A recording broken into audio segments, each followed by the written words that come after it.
आज हम सब स्मार्टफोन यूज करते हैं, एसी में बैठते हैं और दुनिया के टॉप गैजेट्स का मजा लेते हैं। पर क्या कभी सोचा है ये सब बनता कहाँ है? क्या भारत एक दिन दुनिया का फैक्ट्री बन सकता है? क्या मैन्युफैक्चरिंग सुपर पावर बनना भारत के लिए संभव है? ये एक सपना है या सच बन सकता है? चलिए आज इस पर चर्चा करेंगे। नमस्कार दोस्तों, स्वागत है आपका विचार मैनिया में। आज हम बात करने जा रहे हैं, क्या भारत एक मैन्युफैक्चरिंग सुपर पावर बन सकता है? उससे पहले इस विषय को आगे बढ़ाएं, हम पहले चीन की बात करेंगे। चीन कैसे बना दुनिया का फैक्ट्री? चाइना एक मैन्युफैक्चरिंग सुपर पावर बना, उसके पीछे एक कहानी ही नहीं, एक विजन है, एक प्लानिंग है और कहानी है डिसिप्लिन की। 1980 तक चाइना एक डेवलपिंग कंट्री था, लेकिन आज दुनिया के हर एक कोने में मेड इन चाइना ही लिखा होता है। ये कोई जादू नहीं था, बल्कि एक केयरफुली प्लान्ड इकोनॉमिक रेवोल्यूशन थी। 1978 में डेंग जाओपिंग ने एक बोल्ड मूव लिया, ओपन डोर पॉलिसी। इसका मतलब था फॉरेन कंपनीज को अलाउ करना कि वो चाइना में आके फैक्ट्रीज लगाएं। चीप लेबर, ह्यूज पॉपुलेशन और सरकारी सपोर्ट ने चाइना को ग्लोबल मैन्युफैक्चरिंग का हब बना दिया। दोस्तों, चाइना ने सिर्फ लो कॉस्ट प्रोडक्शन पे फोकस नहीं किया, बल्कि इंफ्रास्ट्रक्चर,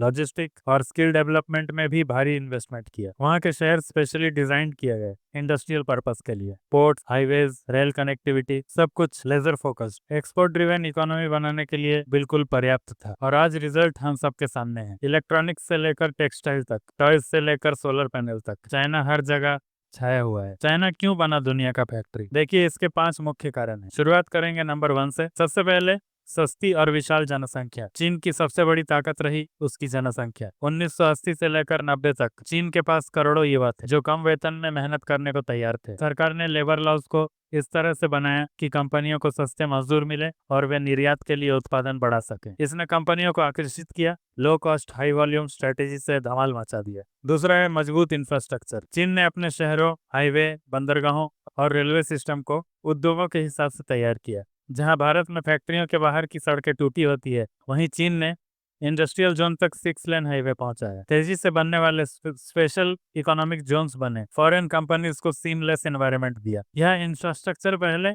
इंडस्ट्री बाद में वाला मॉडल था और आज यही उनकी सफलता का जड़ है। नंबर 3 पर है सरकार की मजबूत नीतियां। चीन की कम्युनिस्ट सरकार ने बिना ज्यादा लोकतांत्रिक अड़चनों के बोल्ड फैसले लिए। फॉरेन कंपनीज को टैक्स हॉलिडे, सस्ती जमीन और इंपोर्ट एक्सपोर्ट में आसानियां दी। यहाँ पॉलिसी पैरालिसिस जैसा शब्द नहीं होता। उद्योगों के लिए एनवायरनमेंट बनाना वहाँ की प्राथमिकता है। चौथा है तकनीक और स्किल पर जोर। कई लोग सोचते हैं चीन सिर्फ सस्ती मजदूरी के लिए फेमस है, लेकिन ऐसा नहीं है। चाइना ने भारी निवेश किया है automation, robotics, skilled man power में। आज चीन में सिर्फ लोग नहीं, मशीनें भी एफिशिएंट काम करती है। यही कारण है कि वो हाईटेक प्रोडक्ट्स जैसे स्मार्टफोन, ड्रोन्स, ईवीज में भी आगे है। उनका skill plus scale combo unmatched है। पांचवा पॉइंट है निर्यात प्रधान सोच, एक्सपोर्ट ड्रिवन मेंटालिटी। चीन ने शुरुआत से ही डोमेस्टिक कंजम्पशन को नहीं, बल्कि ग्लोबल एक्सपोर्ट को टारगेट किया है। उन्होंने प्रोडक्ट्स को दुनिया के हर कोने में बेचना सीखा, चाहे अफ्रीका हो या अमेरिका। इस वजह से चाइना ग्लोबल सप्लाई चेन का कोर बन गया। किसी भी प्रोडक्ट का कोई ना कोई पार्ट वहां से ही आता है। Made in China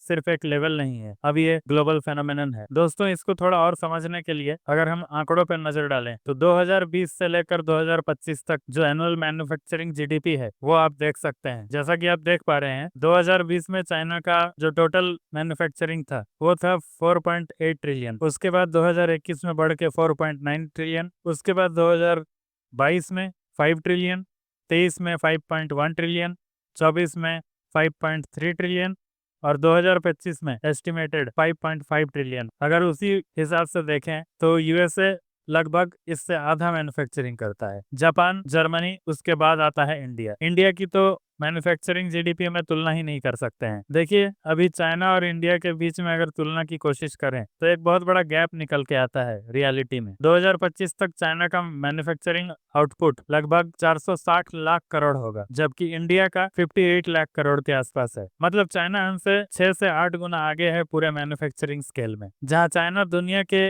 industrial electronics और हेवी मशीनरी के एपिसेंटर बना हुआ है, वहीं इंडिया अभी लो एंड असेंबली और रॉ मटेरियल एक्सपोर्ट तक सीमित है। ये गैप समझना क्यों इंपॉर्टेंट है? चाइना के पास डीप सप्लाई चेन है, प्रोडक्शन, इनोवेशन और ग्लोबल ट्रस्ट है। इंडिया के पास पोटेंशियल है, लेकिन अगर हमें ग्लोबल फैक्ट्री बनना है तो गैप सिर्फ नंबर्स का नहीं, माइंडसेट, पॉलिसी और स्पीड का भी होना चाहिए। लेकिन पिक्चर अभी बाकी है। दोस्तों, प्रेजेंट टाइम में 2025 में अगर आप देखें तो टॉप 5 मैन्युफैक्चरिंग देश और उनके अनुमानित मैन्युफैक्चरिंग आउटपुट को अगर देखें तो सच्चाई सामने आ जाएगा। दोस्तों, इस रैंकिंग में नंबर 1 पर ऑब्वियसली चीन है, जो 460 लाख करोड़ का मैन्युफैक्चरिंग करता है। अमेरिका है उसके बाद, उससे लगभग आधा 226 लाख करोड़, और उसके बाद आता है जापान 90 लाख करोड़, और उसके बाद आता है जर्मनी 74 लाख करोड़। आखिर में आता है 5वें नंबर पर 58 से 60 लाख करोड़ अनुमानित। अभी जो लेटेस्ट डाटा है उसके बारे में मैं बता नहीं पाऊंगा, शायद भारत ने जर्मनी को पीछे कर दिया है, तो इसके लिए भारत को बधाई हो। तो आगे चलते हैं। तो दोस्तों, अंतर इतना क्यों है? भारत अब भी चीन से 6-8 गुना पीछे है, सिर्फ आंकड़ों में नहीं, सप्लाई चेन के गहराई में, तकनीकी विशेषज्ञता में, तेजी से फैसले लेने की नीति में, वैश्विक बाजार में भरोसे की कमी से अभी हम काफी पीछे हैं। क्या भारत पीछे ही रहेगा? बिल्कुल नहीं। भारत में क्षमता है, युवा जनसंख्या है, बढ़ता हुआ डोमेस्टिक मार्केट है, और सरकारी योजनाएं जैसे PLI scheme, production linked incentive scheme, और सरकारी योजनाएं भी है जिससे हम तेजी से उभर रहे हैं। लेकिन आगे बढ़ने के लिए सिर्फ सरकार नहीं, जनता,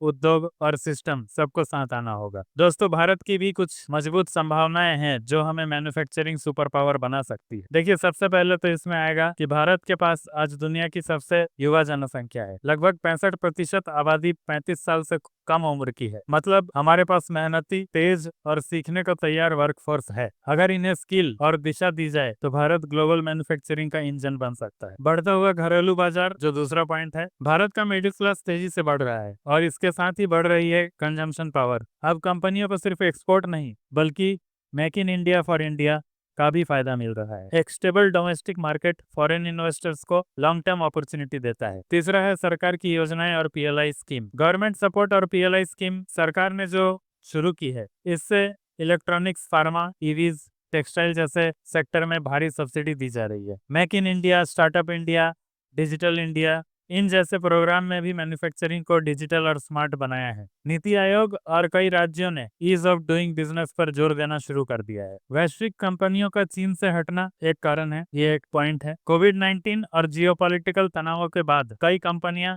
अब सिर्फ चीन पर भरोसा नहीं रखना चाहती, इसलिए चाइना प्लस वन रणनीति के तहत भारत को एक मजबूत विकल्प के रूप में देखा जा रहा है। एप्पल, फॉक्सकॉन, सैमसंग जैसी कंपनियों ने भारत में प्रोडक्शन बढ़ाना शुरू कर दिया है। टेक्नोलॉजी और इंफ्रास्ट्रक्चर भी तेज हो रहा है, ये 5वां पॉइंट है। टेक्नोलॉजी और डिजिटल इंफ्रास्ट्रक्चर में तेज प्रगति। UPI, GST, digital tax filing, geo tagging, Bharat में तेजी से टेक्नोलॉजी का इस्तेमाल हो रहा है। स्मार्ट फैक्ट्रियां, ऑटोमेशन और रोबोटिक्स में भी निवेश बढ़ रहा है।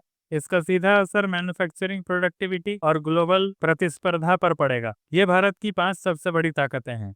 लेकिन भारत की मैन्युफैक्चरिंग जर्नी में 6-7 बड़ी चुनौतियां भी हैं। सबसे पहले तो दोस्तों शुरू करेंगे हम समाज की सोच को लेकर। भारत में आज भी factory worker, technician, machine operator जैसे नौकरियों को कमतर समझा जाता है। पेरेंट्स चाहते हैं कि बच्चा सिर्फ इंजीनियर, डॉक्टर या सरकारी अफसर बने। कोई कुशल कर्मचारी क्यों नहीं बनना चाहता? जब तक समाज इन कामों को इज्जत की निगाह से नहीं देखेगा, यूथ मैन्युफैक्चरिंग सेक्टर की तरफ अट्रैक्ट नहीं होगा। चाइना में स्किल्ड वर्कर को राष्ट्र निर्माता माना जाता है। भारत को भी यही सोच अपनानी चाहिए। दूसरा पॉइंट है दोस्तों, बुनियादी ढांचे की कमी। बहुत से औद्योगिक इलाकों में अब भी बिजली की कटौती, खराब सड़कें, पानी की समस्या, लॉजिस्टिक की दिक्कतें हैं। कई जगहों पर तो फैक्ट्री तक सामान पहुंचाना ही मुश्किल होता है, तो उत्पादन तेज कैसे होगा? इंफ्रास्ट्रक्चर सिर्फ बुलेट ट्रेन से नहीं, बल्कि हर छोटे औद्योगिक क्षेत्र तक मजबूत कनेक्टिविटी से बनेगा। दोस्तों, तीसरी पॉइंट है जनता की चुप्पी और उदासीनता। जब कहीं सड़क टूटती है, बिजली जाती है या फैक्ट्री बंद होती है, हम आवाज नहीं उठाते। कोई RTI नहीं, कोई जन आंदोलन नहीं, कोई पंचायत पर दबाव नहीं। हम खुद सोचते हैं कि मुझे क्या। यही चुप्पी देश के विकास में सबसे बड़ा ब्रेक है। अगर हम चाहते हैं कि भारत सुपर पावर बने, तो बेसिक सुविधाएं मांगना हमारी जिम्मेदारी है, ये कोई एहसान नहीं है। चौथा पॉइंट है दोस्तों,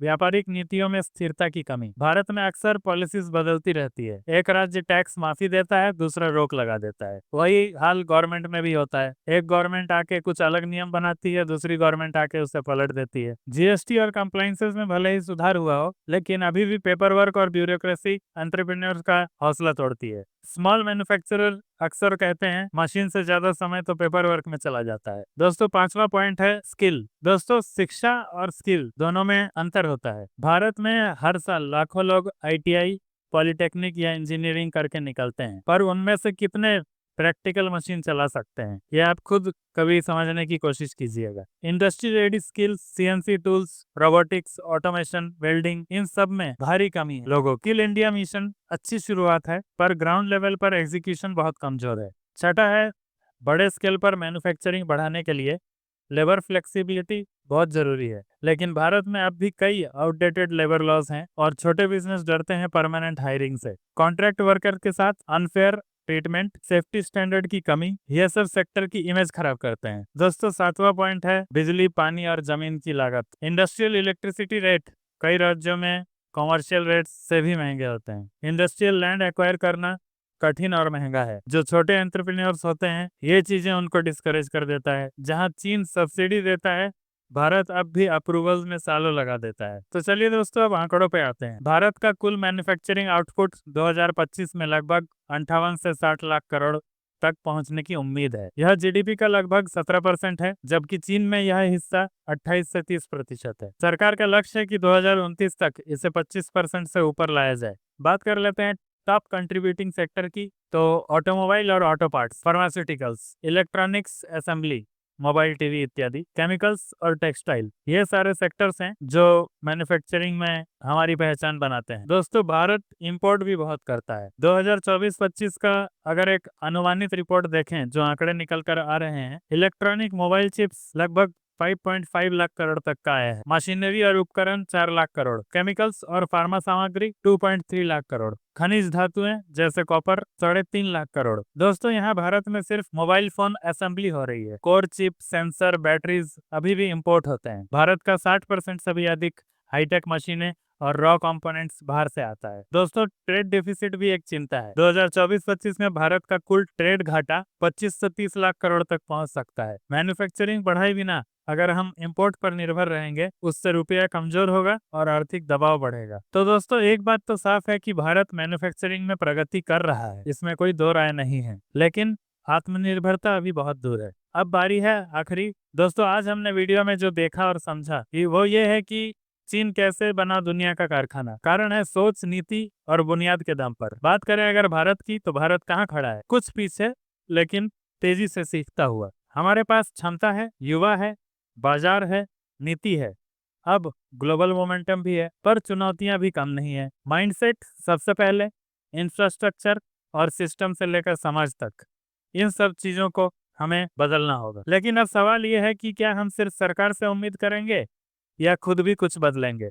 देखिए, देशवासियों से एक ही आग्रह है कि आंकड़े नहीं, सोच बदलिए। हर बार जब आप एक मेड इन इंडिया चीज चुनते हैं, आप एक लोकल फैक्ट्री का हौसला बढ़ा रहे होते हैं। आप जब बेसिक सुविधाओं के लिए सवाल उठाते हैं, आप देश की नींव को मजबूत कर रहे होते हैं। जब आप अपने बच्चे को टेक्नीशियन, वेल्डर या मशीन ऑपरेटर बनाने से नहीं रोकते, तब आप भारत को निर्माणशील बनाते हैं। दोस्तों, ऐसा नहीं है कि देश में सब कुछ गलत ही हो रहा है। दोस्तों, हकीकत में कुछ बदलाव भी हुए हैं, पॉजिटिव बदलाव। एप्पल और सैमसंग अब भारत में मोबाइल असेंबल नहीं, बल्कि कुछ कंपोनेंट्स भी बना रहे हैं। ईवी बैटरीज और सोलर मॉड्यूल जैसे सेक्टर में भारत तेजी से आत्मनिर्भर हो रहा है। फार्मा, टेक्सटाइल और डिफेंस इक्विपमेंट जैसे क्षेत्रों में एक्सपोर्ट बढ़ रहा है। स्किल इंडिया के जरिए लाखों लोगों को ट्रेनिंग दी जा रही है, बस एग्जीक्यूशन तेज होना बाकी है। अंत में अगर कहें तो क्या भारत का मैन्युफैक्चरिंग सुपर पावर बनना सपना है या सच्चाई? तो जवाब है हाँ, भारत मैन्युफैक्चरिंग सुपर पावर बन सकता है अगर सरकार, उद्योग और आम नागरिक मिलकर सिर्फ सेवा नहीं, निर्माण को प्राथमिकता दे, जहां मजदूर को सम्मान मिले। तो दोस्तों, यहाँ तक था हमारे इस वीडियो का सफर। इस पूरे वीडियो को देखने के बाद आप इस बारे में क्या राय रखते हैं, कमेंट बॉक्स में जरूर लिखिएगा। दोस्तों, लाइक, शेयर और सब्सक्राइब अवश्य कीजिएगा, इससे हमें बहुत प्रोत्साहन मिलेगा और हम ऐसे ही इम्पोर्टेंट वीडियो आप सभी दर्शकों के लिए लाते रहेंगे। धन्यवाद। जय हिंद।